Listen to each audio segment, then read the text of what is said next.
தன்னுடைய பதவி பறிக்கப்பட்டாலும், என்னை சிறையில் அடைத்து சித்திரவதை செய்தாலும், ஏன் உயிரையே கொடுக்க வேண்டியிருந்தாலும் ஆதிக்க மொழி திணிப்புக்கு இடம் தராமல் ஆருயிரான தமிழ் மொழியை பாதுகாப்போம் என்பதில் அப்போதும் இப்போதும் உறுதியாக இருக்கிறது திராவிட முன்னேற்றக் கழகம் என இந்தியாவின் தலைசிறந்த முதல்வர், தென்னிந்தியாவின் முதுகெலும்புள்ள தலைவர் முத்துவேல் கருணாநிதி ஸ்டாலின் என்கின்ற அந்த மகத்தான தலைவரின் பேச்சை கேட்கின்ற போது உண்மையில் மெய் சிலிர்க்கிறது.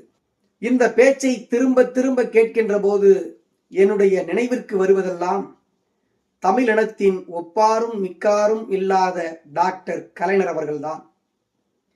ஏனென்று சொன்னால் 1975 ஜூன் 26ஆம் தேதி அப்போதைய இந்தியாவின் பிரதமர் இந்திரா காந்தி அம்மையார் அவர்கள் இந்தியாவில் அவசர நிலை பிரகடனத்தை அறிவிக்கிறார்.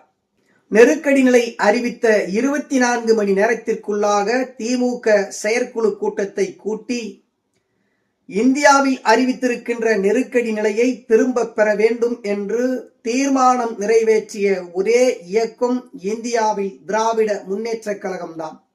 குறிப்பாக இது ஜனநாயக படுகொலை என்று விமர்சித்து அவசர நிலை பிரகடனத்தை கண்டித்து குரல் கொடுத்த முதலமைச்சர் இந்தியாவில் முத்தமிழ் அறிஞர் தமிழினத்தின் தலைவர் டாக்டர் கலைஞர் அவர்கள்தான்.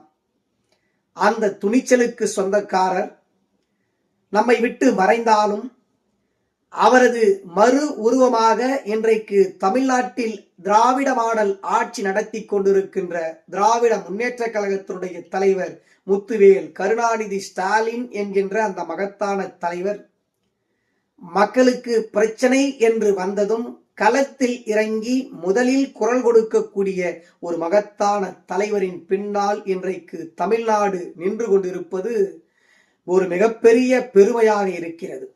தமிழ் மொழிக்காகவும் தமிழ்நாட்டு மக்களுக்காகவும் தன்னுடைய உயிரையே துச்சமென எண்ணுகின்ற ஒரு மகத்தான தலைவர்தான் இந்த தமிழ்நாட்டை ஆண்டு கொண்டிருக்கின்றார். அந்த வகையிலே திராவிட முன்னேற்ற கழகம் என்பது ஆட்சி அதிகாரத்திற்காக தொடங்கப்பட்ட இயக்கம் அல்ல.